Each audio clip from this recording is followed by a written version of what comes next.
Hey, everyone. I'm Claire, and I want to share a chapter of my life that revolves around challenging relationships with my in-laws and husband.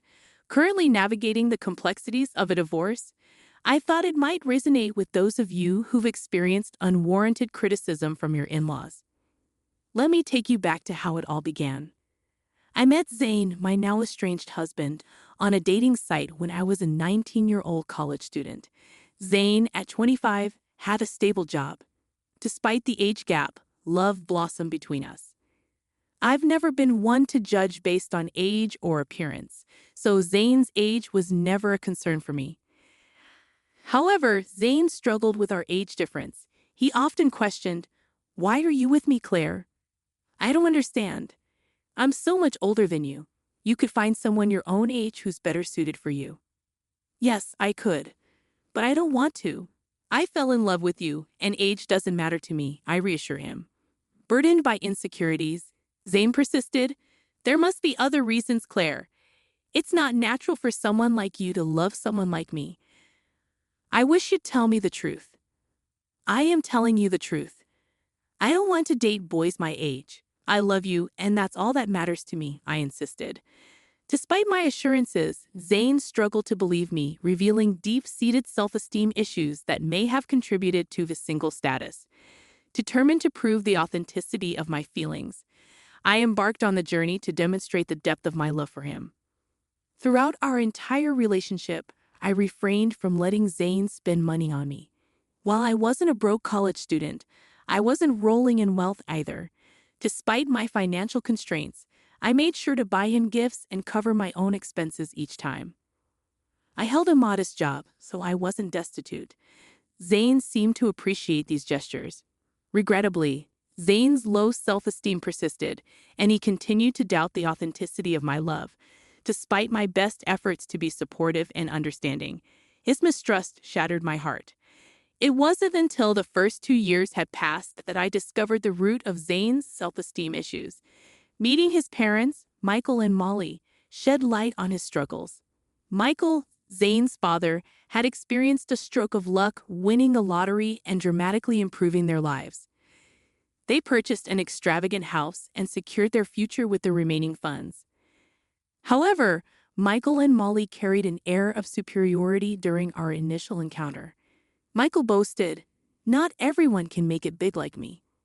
I was a hardworking man, and look where it got me. Do you know how uncommon it is to win a huge lottery? The chances are very low, but I did it on the first try." They took pride in their decision-making skills, insinuating that Zane, despite completing college, would never match their financial success. Molly hinted that Zane's previous partners were gold diggers, leaving as soon as their financial situation improved. The couple openly questioned Zane's ability to make sound choices. This attitude infuriated me. Zane's parents indirectly accused every girl he dated of being interested only in his money. Over time, Zane internalized these beliefs, contributing to his insecurities. The continuation that I, too, was a gold digger became a humiliating part of the narrative.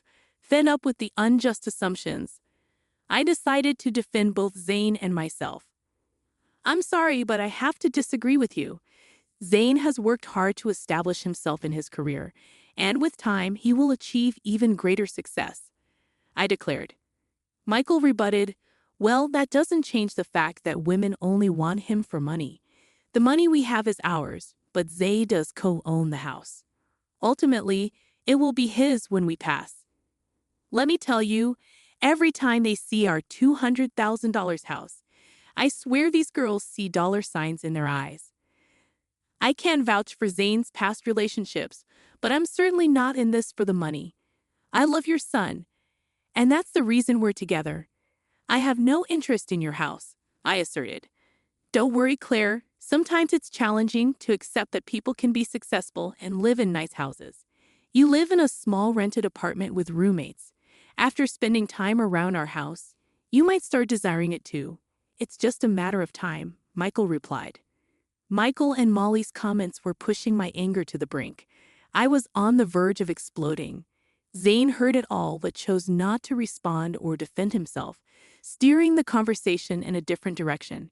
His nonchalant attitude surprised me. On our way home, I decided to address it with him. Zane, your parents are being unkind. They're insulting both of us. Why didn't you speak up? I questioned. What did you expect me to say, Claire? I can't be certain they're entirely wrong. Women in the past have used me to try and benefit from my parents' wealth. They made grand plans involving the house and how it would be ours once my parents passed away. Even if they were gold diggers, that doesn't mean I am one too. You stayed silent when your family insulted me as well. You know my family is well off now. There's a chance they're right about everything. I'm not saying you had bad intentions, but I can understand why it might seem questionable. You don't have parents, so you rely on my inheritance alone. What you're suggesting is absurd, Zane.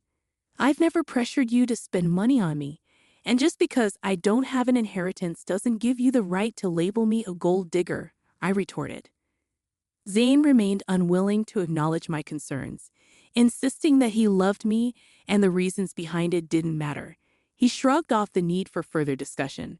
While some might have found solace in such assurances, I couldn't accept the thought of him harboring negative beliefs about me. I attempted numerous conversations, hoping to make him understand my perspective. I even suggested therapy, recognizing its potential benefits for him. However, he adamantly claimed there was nothing wrong, causing me to eventually abandon the effort.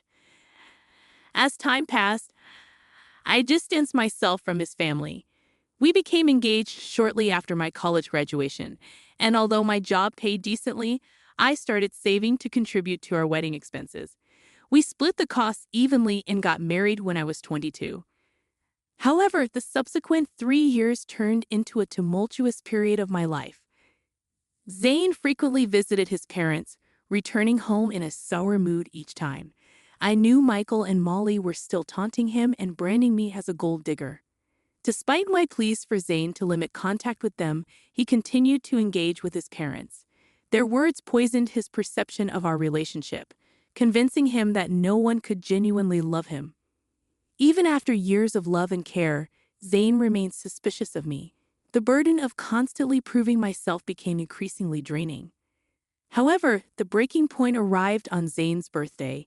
In line with his preference for small celebrations, we had a quiet cake party at home. I presented him with the expensive watch he had desired. Zane was elated with the gift, but my joy waned when he suggested visiting his parents to showcase it. Despite my reluctance, I accompanied him at his insistence. Upon reaching their house, Zane eagerly displayed the watch to Molly and Michael. "Mom, Dad, look at this beautiful watch Claire gave me. I've been wanting it for a while now." "Isn't it gorgeous?" Zane exclaimed. "Oh, did she know Zane? It seems she does love you after all. We were quite concerned for a while there," Molly remarked. "Don't get carried away, Michael. She's a gold digger. She married our son because we own a $200,000 house." "Let's not forget the facts," Michael interjected. "Yeah, you're right. I almost forgot that the house is the only reason Claire married Zane. Excuse me, why do you think I married your son?" "For your house?" I retorted, feeling uncomfortable. "Well, you were just living in an apartment after working for 4 years. Besides, Zane is so much older than you. Why would you marry him unless you want something from him?" "I'm sure our house was always an attraction, if not his money," Michael continued. "I married your son because I love him. All your theories about my gold-digging intentions are wrong. Zane knows the truth, and he will tell you that, won't you, Zane?" I asked, to my complete surprise. To my complete surprise, Zane remained silent. I was already feeling uncomfortable with my in-laws' belief that I was a gold digger, but Zane's reaction or lack thereof shocked me. He kept his head down and avoided eye contact with me, leaving me feeling perplexed. I decided to push him a bit. I couldn't fathom why he wasn't standing up for me. "Why are you not saying anything? Your parents always thought I was a gold digger. How will they know the real me if you don't tell them? Why are you quiet? Tell them they're wrong," I urged. I don't know what you want me to say, Claire. I don't know if my parents are off the mark. There might be a possibility that you're after this house," Zane responded. "Are you serious right now, Zane? You believe I married you for your assets?" I was incredulous. He's not wrong to think like that. It's suspicious that you've never considered buying a house. You haven't even discussed it with him. For someone renting a place, owning the house should have been a priority, Zane's mother interjected. Yeah, it should be a priority. But you've chosen not to work toward owning a house. Our place is expensive, and you can't afford something like this even if you tried. So you decided to marry Zane and settle here. That makes more sense to me, Zane's father added. I mean, why would you marry me, Claire? You might have feelings for me, but I think there's more to it than just love, Zane said. I found myself speechless after this exchange. All the love I had for Zane seemed to have been reduced to nothing. At the end of the day, my in-laws and even my husband viewed me as a gold digger. While my in-laws' reaction bothered me, it was Zane's response that devastated me. In that moment, I made a decision. I wanted a divorce. I didn't immediately disclose my decision to them. I waited for the right time. So when Zane and I returned to our place, I contacted a lawyer and initiated the divorce process. The lawyer assured me that the papers would be ready within a week. In the meantime, I opted to stay in a separate room. Zane assumed I was just letting off steam and had no idea of what was coming. When the divorce papers finally arrived at my parents' house, I packed my bags and left. When Zane called me in a panic, I instructed him to come to an address and bring my in-laws along. Despite his confusion, he agreed. Upon their arrival, I was waiting on the porch. They looked taken aback by the house. I said, "You must be wondering why I brought you here. It's a beautiful house, isn't it? No one can compare their house to this. It costs around $2 million in today's market. Pretty expensive, but worth the money. There's also furniture with an added value of millions." I explained. "What is this place, Claire? I don't know why you have access to such a house. Why don't you guys come in so that we can talk?"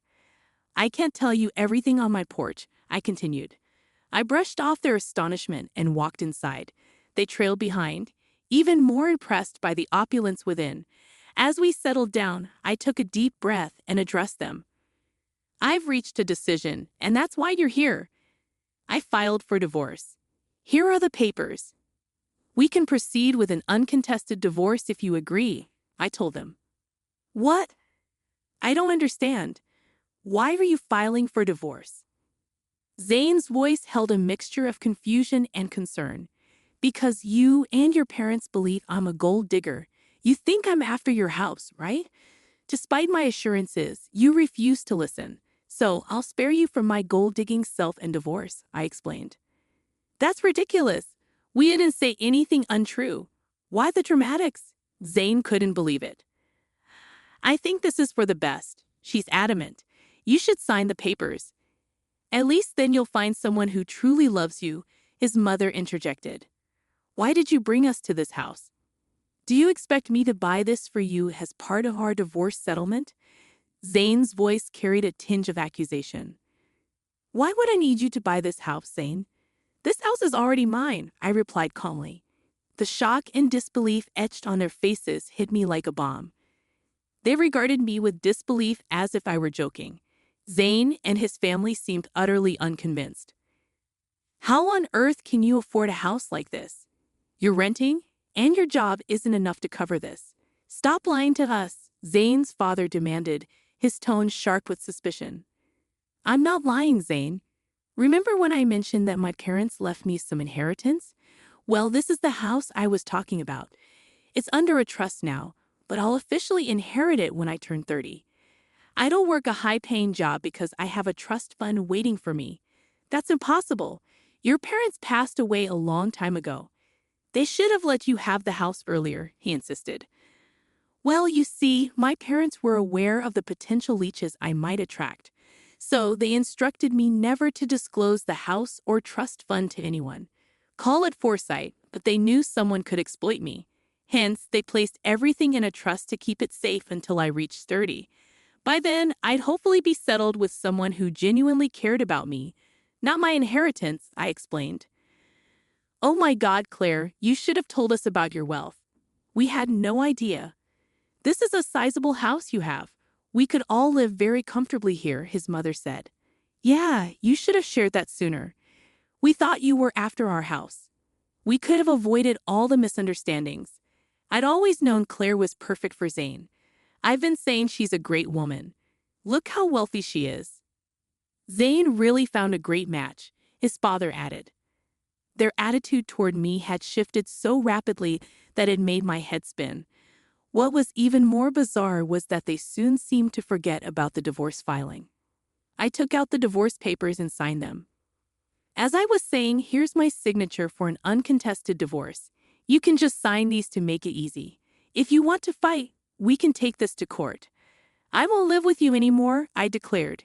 Claire, listen to me. There's no need to rush this. You've already proven you're not a gold digger. There's no reason to get a divorce anymore. We even apologize for any misunderstanding. That should make things better, right? Zane pleaded.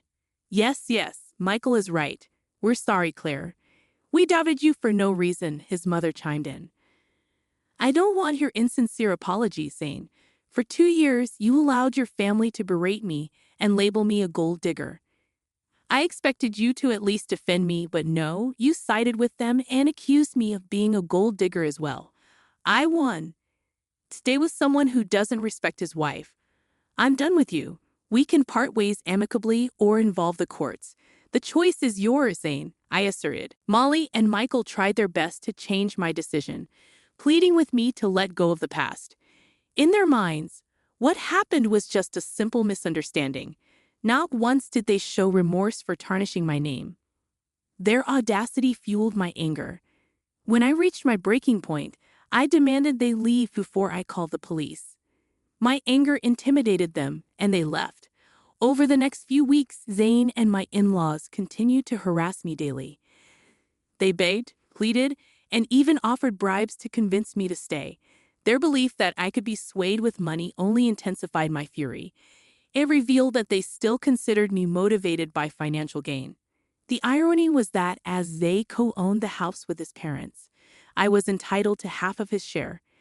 This realization fueled their desperation for reconciliation. Despite their attempts, I remained steadfast in my decision to part ways. I relocated all my belongings to my parents' house, asserting my right to stay there even before officially taking ownership. Zane attempted to discuss matters at my workplace, but security was informed and asked him to leave. Zane still hadn't signed the divorce papers, holding out hope for a change in my decision. Nearly a year has passed since I initiated the divorce proceedings. With only a year or less remaining before the legal process concludes, I've managed quite well on my own, living independently. I found happiness and financial stability. While I've gone on dates, I'm not considering anything serious at the moment. According to a cousin of Zane's, they are apprehensive about paying me my entitled share of the house. Legal fees are piling up, and their savings are insufficient.